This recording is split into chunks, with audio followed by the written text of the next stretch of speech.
Welcome into the Take the North podcast presented by Odyssey. I am Dan Wiederer, pleased today to be joined by my friend, special guest, Mark Grote of 670 The Score. Mark is a first-time guest to the Take the North podcast, but certainly not a first-time invitee. Mark, how you doing? I'm doing well. I am glad that it has finally worked out. It's been nothing personal. Schedules have been ridiculous, but it is an honor to be on Take the North, or TTN, as you guys call it. There you go. I am pleased that you're joining us. I'm pleased we were able to make this work. You and I co-hosted at 670 The Score a month or two ago, and I felt like there was some good synergy there that we had to capitalize on for our podcast audience here. Yeah, no, and then we're finally getting around to it. Yeah, we had a great show. We had Tevin Jenkins on last time that we hosted together. Just to give people reference too, that was when was that when the schedule came out too? It was supposed to be when the schedule came out. That's but the right. Schedule got delayed, and so we did a fake schedule release segment on that show because the schedule was still not coming out for another week at that point. So that's right. We did the Weedsy fake schedule, which I absolutely loved. Yeah, no, that was a great show, man. And it's a shame. It's a shame it's taken us so long to get back to this point. But we're here, and we're almost here for the Bears too, which is just crazy. There's no question. This is your first time on Take the North, but it certainly won't be your last, and we'll keep the momentum going. Before we get into Bears stuff, I had a semi-personal question for you, just because I need to share some of my own experience here. But do you have any body issues that you need to get worked on regularly? I bring this up because I'm working through some neck and back stuff right now, and I'm just curious what other people that are of our generation are dealing with at this stage. That's funny. Like there's something that I have, I believe, that I haven't fully accepted that I have, so I haven't gotten treatment for it. So I think I have in my left foot, I believe I have some plantar fasciitis, I believe is what they call it. At least that's what everybody keeps telling me, because I do like to hit the treadmill. And after every single workout, my left foot is killing me. And then I wake up in the morning, back bottom of the foot. So this is crazy, because last night my wife suddenly started experiencing some sharp stabbing pain in her left heel, and she's fearful of plantar fasciitis. She left the house this morning wondering, is this plantar fasciitis? Well, the problem for me is, I guess, quote unquote problem is that every day I wake up, or even if I have to go to the bathroom in the middle of the night, I'm literally limping. Like I woke up today limping just like I do every day, but it goes away then. It goes away. So it makes me this false sense of security. And then I'm an idiot. So I go down the block here where I live to my rec center, and I run for 30 minutes on the treadmill, and then I walk around town, and then I feel good. But then it's this terrible, every single day, this is the way I'm living my life. But I bring this up because this morning I'm returning from the stretch zone, and I'm new to the stretch zone, which is one of these places that's popping up to help you get stretched out. And I have chronic, again, neck and back tightness, and everyone that I ever see about anything says that I hold all my stress in my neck and trap area. Oh, wow. So today I saw my guy Chris over there, and we did a lot of hamstring quads. I digress, but there is a stretch specialist over there named Arena who does this neck, shoulder, and upper traps work with me, where it's literally like feeling a toilet flush in terms of the clarity in your brain and your neck and everything. It's like it's insane to me how good I feel when I leave these upper body sessions over there, and I'm trying to find that magic on a daily basis in a way that can make that happen. But like, I'm just curious, because it's a fascinating experience to try to find answers for these things. Will you have a personal trainer with you at training camp, walking around with you, making sure you're fully flushed at all times? No, I'll probably have a ice pack and I don't know, a walker, a cane. As my dad always used to say, getting old sucks, and we're going to be the poster children of that as we go forward. I got to tell you, man, like I guess we all know when we're young that someday we're going to get old, but there was always this like when you hear older people like in their 50s saying, "Oh, I'll tell you what, every day I wake up with a new pain or something different that pops up." And I was kind of in denial that would ever happen to me. But here we are. I'm self-diagnosing myself with plantar fasciitis. Yeah. So Yeah. I just figured we'd speak to the audience in our particular demographic, and hopefully they can relate to our aches and pains. Speaking of aches and pains, we'll get on to the Bears, who have caused us a few aches and pains over the years. That stress that I carry in my neck. Yeah. Some of it is related to my work at Haugh, but as you mentioned, we're inside of a week from rookies reporting to training camp, about a week until the first practice takes place on those fields out there in Lake Forest. Before we get into our homework assignment for the day, I'm curious what you are most looking forward to in this particular 2024 Bears training camp. Well, I'm looking forward to seeing how it all works, I think, and what because we all have a rough idea of how they're going to use Caleb and like just specifically their offense. Like, how are they going to use Roma Dunze? How are they going to use Keenan Allen and DJ Moore, both of the tight ends? And we have a bit, an idea, but I can't wait to see what kind of sets they use with those receivers, how they work the system on offense. And then on the other side too, on defense, and this is a question that we were asking the last time, or at least the last time I was there, was how do you get your defense to go from good to great, and see if there is somebody on that side of the ball who is going to flash and step up. And I guess the other, really quickly, Dan, the other part too, since we got a preview of it, and that is the competitiveness of the defense. And I want to see if the offense steps up now, now that things are about to get real, because I think this is the first year that I can remember, Dan, and you could probably even tell better since you've been on the beat longer. First time in a long time that I ever remember a Chicago Bears team going into camp thinking they might have a good offense and a good defense at the same time. Right, and certainly a growing offense and a defense, as you mentioned, that's for the first part of the year, without question, has to be the engine of the bus. It's got to be the thing that drives you forward. And so it is going to be really interesting to see how that competitiveness shapes up. I think we both remember a practice from last August where the defense had a great day. They talked about it all morning, and the offense never responded. Remember, the whole theme was like, does the offense have anybody that is going to either shout back or make a play to give a response? And it was just a morning where you're like, oh God, like they got put up against the ropes and they were getting walloped, and they didn't come back off the ropes. And it was a little bit jarring, and it took a little while to come back from that. You obviously have a new quarterback, a new coordinator, a lot of new things on offense. What's the difference now when you're going against a defense that now, again, as you mentioned, views itself as a group that can make the ascension from good to great? Yeah, I mean, absolutely. And I think that this offense is going to give that Bears defense some troubles during this particular camp. But yeah, I mean, and I know it's different when you're on offense. We talked to, was it Keenan Allen who called the Bears defense annoying? Yeah. Defenses have that luxury to be annoying, to be loud, to be barking, to be going after guys. Offense is a little bit more decorum, I suppose. But yeah, I just think it's going to get really competitive, and just to see how, Shane Waldron, I'm going to be really focused on him to see how hands-on he is, see what his plans are, see if we can decipher the relationship with these guys, and see if the Flus, how involved he is with the offense. I don't expect that he will be too involved in the offense, but it's going to be fascinating to see everything. You have to tell people all the time, you'll get the questions in the spring, how's the offense look? How's the offense look? And you say, like, look, particularly with a new quarterback and a new coordinator and new pieces, the spring is all getting to know you, right? Like, it's a phase of what do we have? How do we use it? How do we kind of mold these pieces? And then there's this break here that they've been on for the last 5 or 6 weeks where the coaching staff has to come up with a vision to push you onto the runway for training camp that gets you ready for the regular season. And so when we get out there next week, I think you're right. Like, Shane Waldron's fingerprints better be evident week by week on how this offense is evolving and what shape it's taking as they kind of make their way toward week 1, which is going to be a big opener at home against the Titans. Yeah. And also the desire for urgency in this camp, I think, from everybody, whether it's the media or fans, is going to be at a 10. Yeah.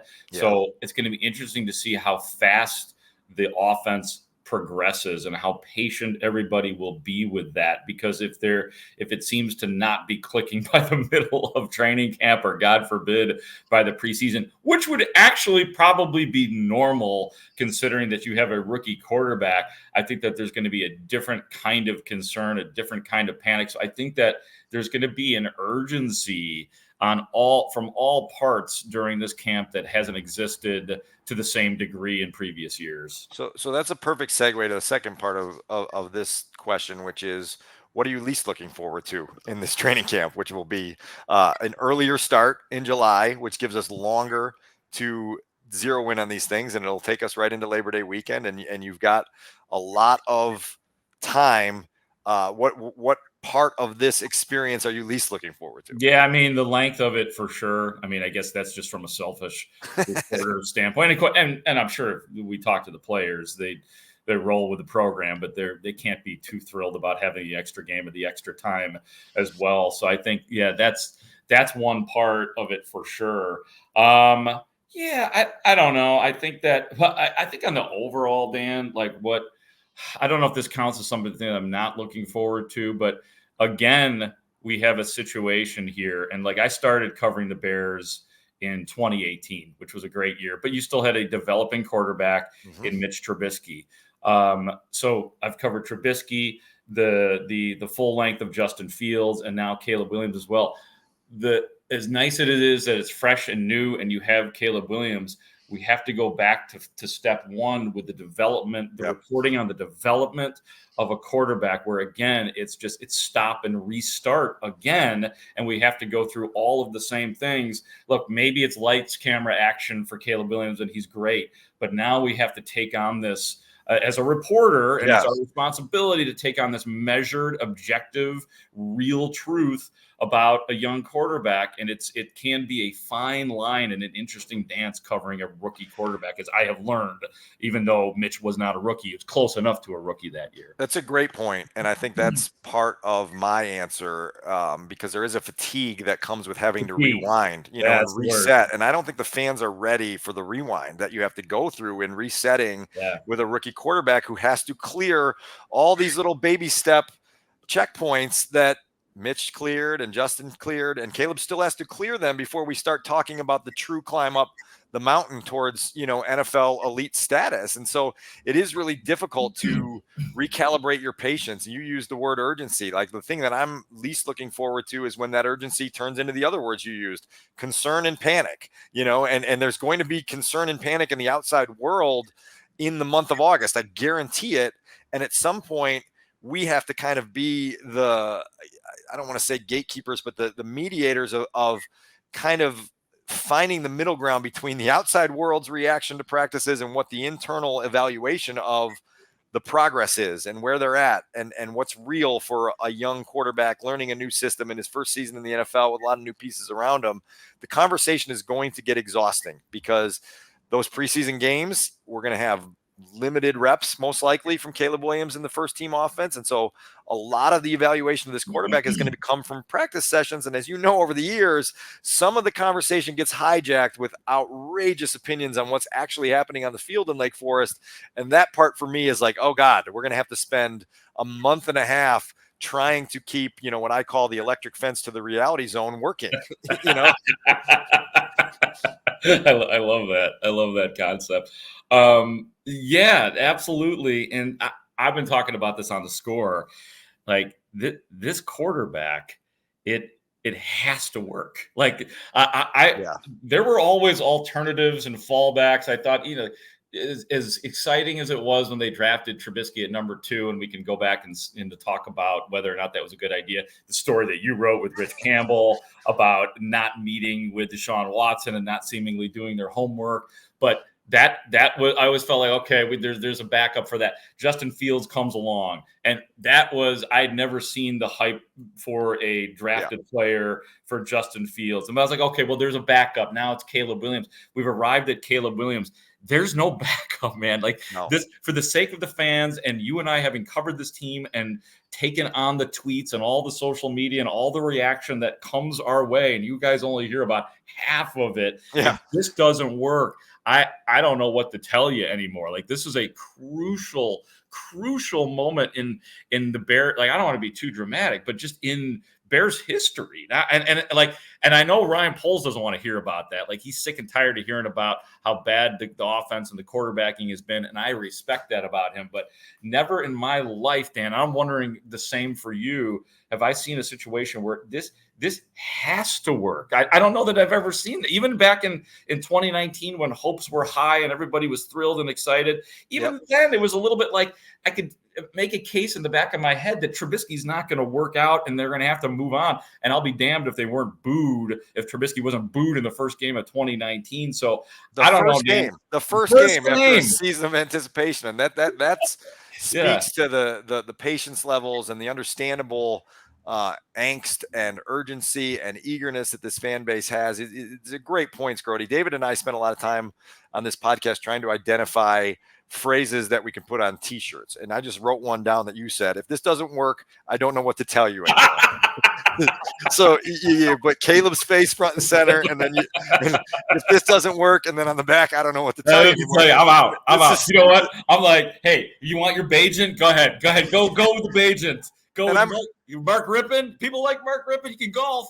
Go ahead. Go get it. Brett Rippon, yeah. And they might have to turn to Mark Rippon at some point and get him out of probably the stretch zone where he's trying to get his own aches and pains treated these days. But you're 100% right. Like, the stars aligned. You made a trade in 2023 that somehow allowed you to defer the number one pick for a year. You got the number one pick from the Carolina Panthers in a year where there's a generational talent coming out in Caleb Williams. You found your way to this place where your window of opportunity should be wide open. And if it closes on you, I don't know.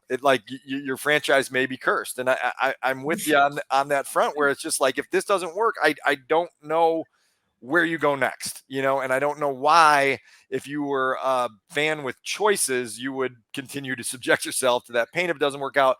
But because you and I are such cheerful guys, we're going to operate under the lens that this could work out, and this should work out, and it may work out. And that for you coming here in 2018 on the beat, coming back from the booth and with the Cubs, like, you experienced 2019 and you know what that excitement level was like. Yeah. There's an eagerness here for the 2024 season that I don't want to say it's comparable, or identical, but it is comparable, right? Yeah, I mean, you can only go through so many seasons. Like, you and I could do this off the top of our heads in terms of where there was real excitement for a Bears team. And that's the last time. 2019 was the last time. But even then, it was easier to go through that roster, especially, again, on offense, and say, you could see some weak spots, even though we didn't want to look at them. The problem with this team, there are very few excuses on offense. And I understand the offensive line is imperfect, and that's going to be a storyline to follow for sure. Like, going back to your first question when we started the pod here, like, the offensive line is going to be fascinating to see what they do and how it,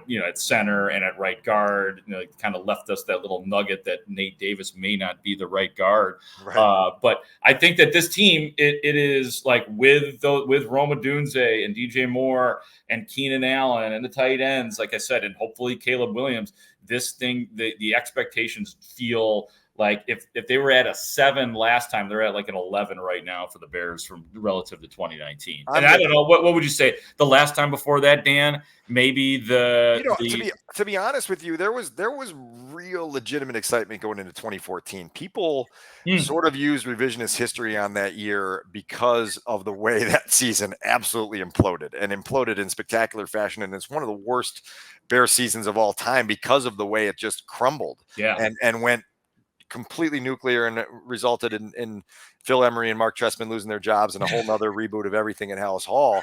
But going into that year, 2013, the Bears had set all these offensive records, many of them with Josh McCown as their starting quarterback, along with Jay Cutler, and you had Forte, and and you had the receivers and Jeffrey and Marshall and Martellus Bennett, and there was so much offensive growth and explosion for a franchise that had been defined forever by defense, where you thought, oh my God, they legitimately have one of the league's best offenses. Now, if they can just make moderate improvement on defense, we can do something. And we all know how that season turned out. But that, for me, that was the only other season where day one of training camp, you walked in and you felt like, oh man, people really see a real possibility to playing deep into January. Yeah, man. I mean, there's only been so many times in Bears history where you could say that they have a formidable offense. I mean, you just mentioned all the Martellus Bennett, Alshon Jeffrey, and Brandon Marshall. And then I think before that, you probably go back to the Curtis Conway, Jeff Graham wide receiver duo.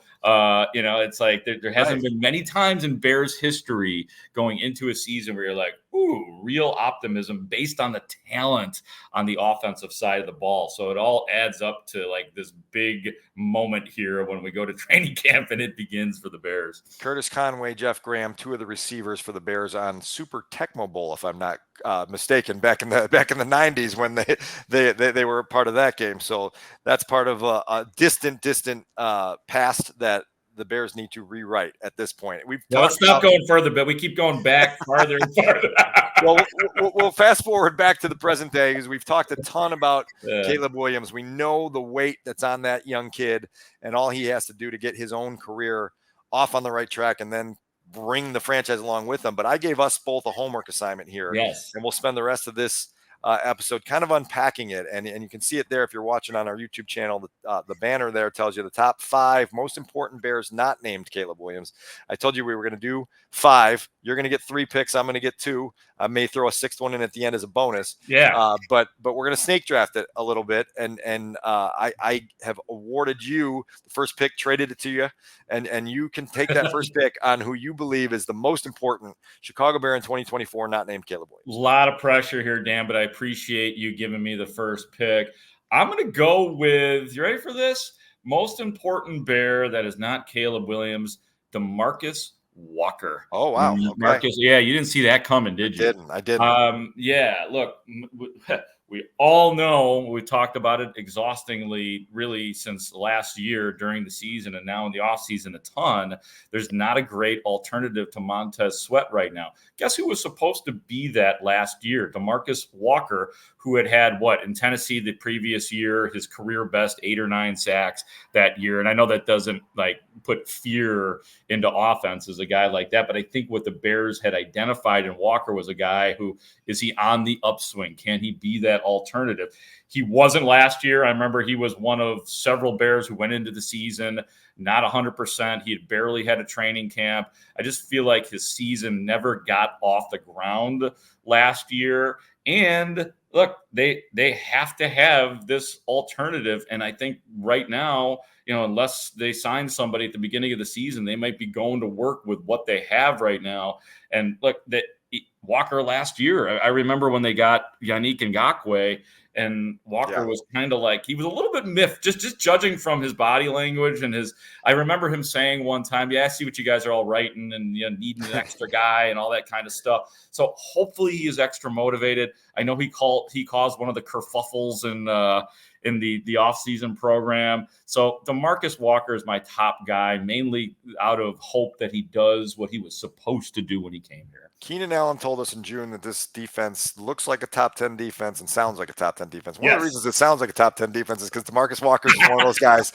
that's constantly talking. I feel like him and Jaquan Brisker are the voices you hear on an everyday basis and play with that kind of vocal edge that I think is infectious. And so I do like you highlighting that in the understanding that they need edge to their pass rush. They need teeth to their pass rush. So my first pick, second pick in the top 5 most important Bears not named Caleb Williams is Montez Sweat, because the Bears defense went from pretty good to really good last year when Montez Sweat arrived.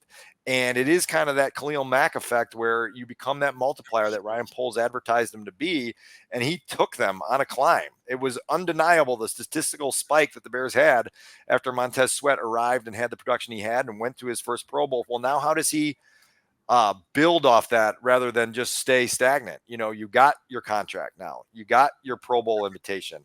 Do you have the same sort of juice going into 2024 that you had going into 2023? My hunch is yes, because everything that we've learned about Montez Sweat, in addition to his wonderfully infectious laugh, which you know all the time, is that Montez Sweat has an ability to play high-level football team and bring the other 10 guys on the field with him along for the ride. I don't think it's a coincidence that Jalen Johnson had more ball production when Montez Sweat got on the field and made life uncomfortable for quarterbacks, and so that for me is a big part of this season is, can you be the star that you have been paid and recognized to be again in 2024? That's a great point, man. He gave you the burst last year, and I think that sometimes when guys get traded, they're playing on adrenaline. They're playing to really impress people. They're playing at their best.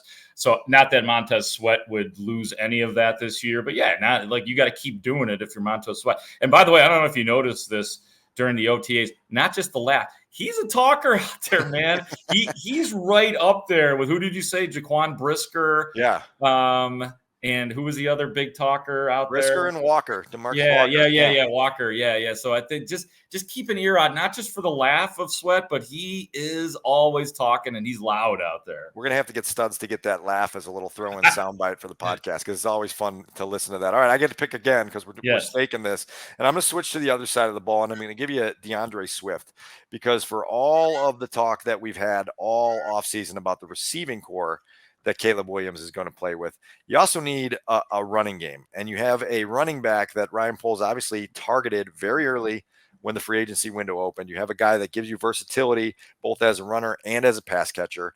Had a really good year last year in Philadelphia, had some availability issues during his time in Detroit. But I think if this offense is going to take the step that everyone wants it to take, and gradually it's going to happen, it's going to be incremental, but I think you do need a rushing attack that becomes a quarterback's best friend, a young quarterback's best friend. And so Caleb Williams needs to be able to lean on DeAndre Swift, both as a runner and as a pass catcher, to take some pressure off himself. And so I'm really curious to see where he goes, given what the Bears invested. What is that return on investment on DeAndre Swift? I love DeAndre Swift. I had him high on my board as well. I mean, just kind of watching in slow motion at times the way they're using DeAndre Swift in the OTAs, I feel like you could start to tell that they're going to make that connection serious, not just with running the ball, but with an outlet passer. Caleb Williams needs a best friend. I always said that about Justin Fields. You need to have somebody who you could just connect with always and feel that comfort with. And to some degree, it was DJ Moore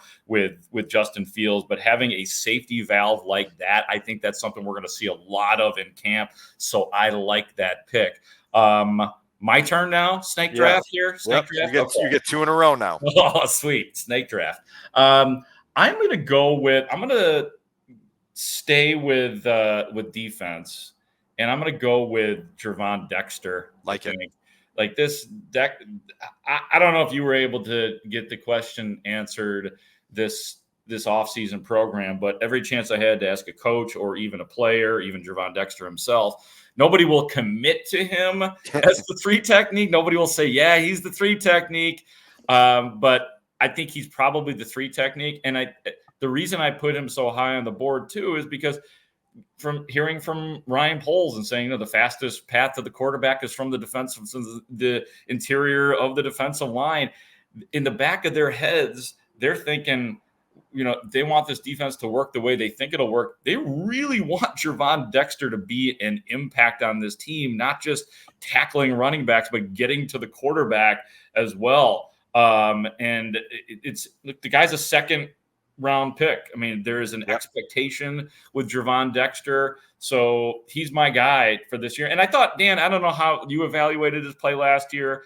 I thought he was good for a rookie, not necessarily somebody that stood out as a veteran in the NFL or somebody relative to the other veterans. So I feel like he's got a big jump to take and a lot of responsibility this year. I agree with you. I thought in 2023, he was what he was advertised to be, which is a guy with incredible athletic traits, with, a limited understanding of what the Bears wanted him to do in their system, because he did different things at the University of Florida. And so it was a gradual process of getting him to be able to play freely with, not thinking as much and understanding, okay, here's how I'm going to have my greatest impact on this play, on this series, on this game. And so you want to see that comfort continue to build in 2024. He was high on my list for the simple fact that they have not been able to find a difference-making 3 technique since Matt Eberflus came in. And we know how important that is to this style of defense. And so you want to see that occur. How often do we hear Matt Eberflus talk about pocket denting, right? And making life uncomfortable for a quarterback, because you've been able to get that interior push and that pocket's dented. And now all of a sudden things start to break loose everywhere else. And you're able to get a quarterback on the ground, or at least hurried and force him to make throws. Javon Dexter came back for the offseason program, he had cut his hair, and so he was kind of unrecognizable initially. You're like, who's that massive dude who's moving around? Oh yeah, it's Javon, and so then you see him out there moving around in the spring, and you say, yeah, boy, like, cannot wait until we get into some of the padded work in practice, when the linemen can start to actually show what they're made of. That's going to be fascinating here in the next month. Yeah, and I think fitness, well, not necessarily fitness, but his body type, I think, is something that they're working on with him as well. I guess he lost a little bit of weight, but we'll see once camp arrives for us. So one more pick for me. One more pick for you, and then I'll throw on the extra point after it. Okay. Boy, I am gonna go. I'm thinking offense, and I'm looking at two different guys, but I'm gonna go with Rome Odunze. And I know that sounds like an obvious one, but I think a lot is riding on for the Bears now and for the future of the Bears on how good and how fast Rome Odunze is good, because there's this assumption. I mean, I've been guilty of it, like looking at the Bears receivers and just spouting, oh yeah, Keenan Allen, DJ Moore, Rome Odunze, they're going to be awesome. Wait a minute. The first two veterans, we kind of know there's a proven track record. We have no idea if Rome Odunze is going to be good in the NFL. Everything seems neat, and it seems like a good chemistry already between Caleb Williams and Rome Odunze, but he's another guy that has to be good, I think, in the Bears' minds too, because he affects everything about Keenan Allen too. Like if Rome Odunze comes in and struggles big time, then the Bears will probably be like, maybe we need to consider keeping Keenan Allen long term. And at this point, we don't know what their plans are for Keenan Allen. But I think some of it rides on how good Rome Odunze is for the Bears this year. I had a chance to talk to his college position coach, Jamarcus Shepard, who's now at Alabama, but was obviously with Rome at Washington. And he talked about his own fascination in seeing the bond between Rome and Caleb develop, right? And I think that's a league-wide fascination and a football-wide fascination, because you have these two guys in the exact same timetable, right? And you have this relationship that seems to have become, stepbrothers. Did we just become best friends kind of thing overnight, and they didn't know each other really well. And then you got to the end of draft weekend, you're like, these dudes seem like they've known each other since they were 6 years old. And so I think that's going to be a cool part of watching that story unfold and seeing how those guys do together. Another little present day footnote on Rome Odunze. I have not watched the Giants Hard Knocks offseason episodes yet, but there are clips circulating on social media, and they have a clip this week of Rome Odunze and his combine meeting with the Giants and being in that room and sort of explaining his own worth and what he sees as his greatest strengths and his versatility.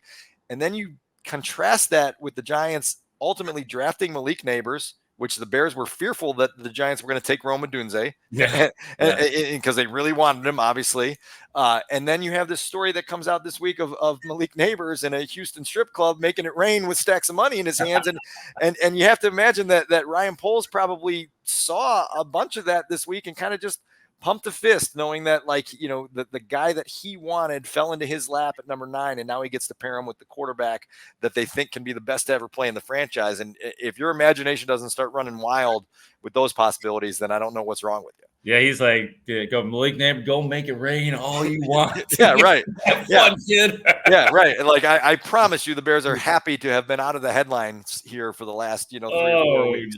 Yeah, no, there's no doubt. And I mean, they're going to have enough headlines, and hopefully they're positive once training camp starts. And then, as you just mentioned with Hard Knocks, it's going to be fascinating to see throughout camp. So I got to close this down, right? I got to give you the last one. This is your snake draft, man. So the most fascinating part of this, I think, is that there's still like 20 names left on the board that I know qualify here. So this will be with apologies to Kevin Byard. This will be with slight apologies to the punter, Torrey Taylor, who, could be important this year.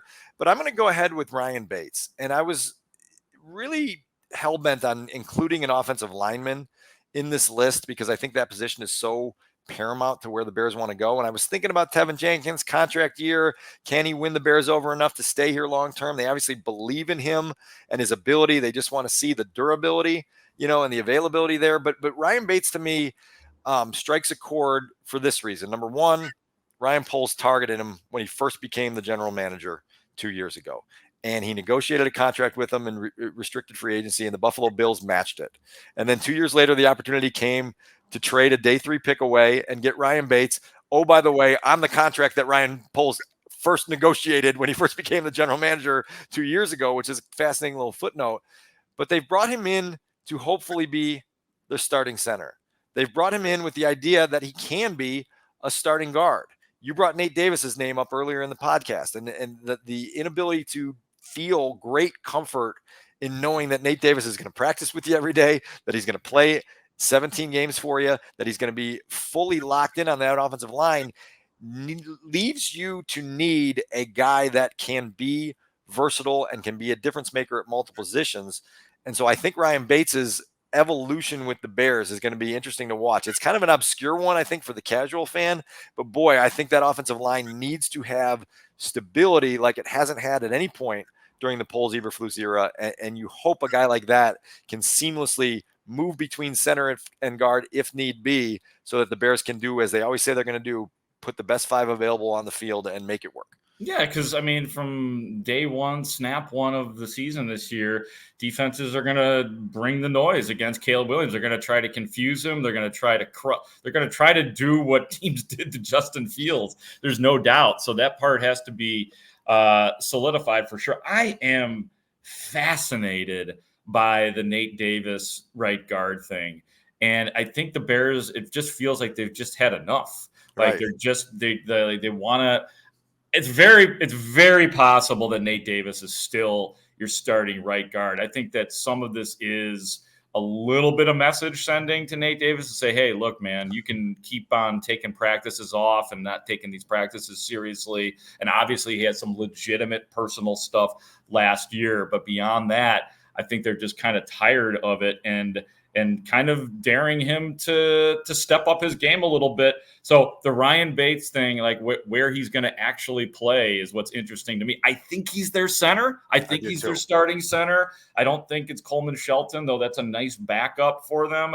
But yeah, that's all of a sudden that very quietly turned into a big storyline if you're into offensive line play for the Bears this year. I'll give you a name here. This is just going to be we're throwing this to the side and we can dig back on this later. If the Bears start to deal with some sort of offensive line attrition in training camp, keep an eye on the name Connor Williams, who's a really, really, really good center in this league who could be available if they feel like they need to do some pivoting and rearranging of pieces there. Mark, this has been an incredible discussion. It's gotten me even more excited for training camp than I was originally. I started our Tribune Google Doc yesterday with ideas for stories for the month of August, and it's limitless right now. I mean, we're not going to be able to get to them all, and there's a lot of training camps you can't say that. You're grasping, and you're like, boy, I sure hope Richard Hightower says something interesting today. So I'll have something to write or something to fold into a notebook. But this year is the exact opposite of that. I think you could write 25 stories and have 25 more to go, because this team is so fascinating. They got so many compelling characters in it. And I think you're probably with me in being like, yeah, let's go. Let's maybe we could push the start of camp back a week, but if we've got to start next week, there's a lot to get at, and it's going to be fun to start talking about it. Yeah, my own radio station's been scaring the hell out of me here at the Score, because they're playing these. You've probably heard them. They're playing these promos. 10 days to camp, 9 days. It's pressure, right? Like it's just emphasize everything. Yeah. Every time I hear that, I'm like, because I'm kind of have some days off right now, but then I hear that. I get that Dan Wiederer neck and I was just going to say your plantar fasciitis starts flaring up and everything starts going haywire. Yeah, no, I'm with you. It's daunting. And oh, by the way, mixed into those first 6 weeks of training camp was a little visit to Canton, Ohio. Why not? Yes, yeah, Canton, Ohio, and there's going to be a mixed practice. Who's coming to town this year? That's right. The Bengals are coming to town. So that's going to be fascinating, man. I love it. Hey, dude, this has been great, man. I appreciate it. I hope I've earned my way back on, even though I had all those issues for so many times when you and Haugh, quite frankly, asked me to come on. It's an open invite, and if we can make schedules coordinate, it'll happen more than once for sure. So I love it. Thanks for popping on. It's been a lot of fun, as I knew it would be, and hopefully our audience agrees and gives us all those likes and subscribes and everything else that we need to keep growing the TTN audience. Yeah, right? Baby. Yeah, I'm all for it. Looking forward to seeing you in camp, buddy. No doubt. That's Mark Grote. I'm Dan Wiederer. Thank you for joining us again for another episode of Take the North. Again, like, subscribe, watch us on our YouTube page. Great talk. See you out there.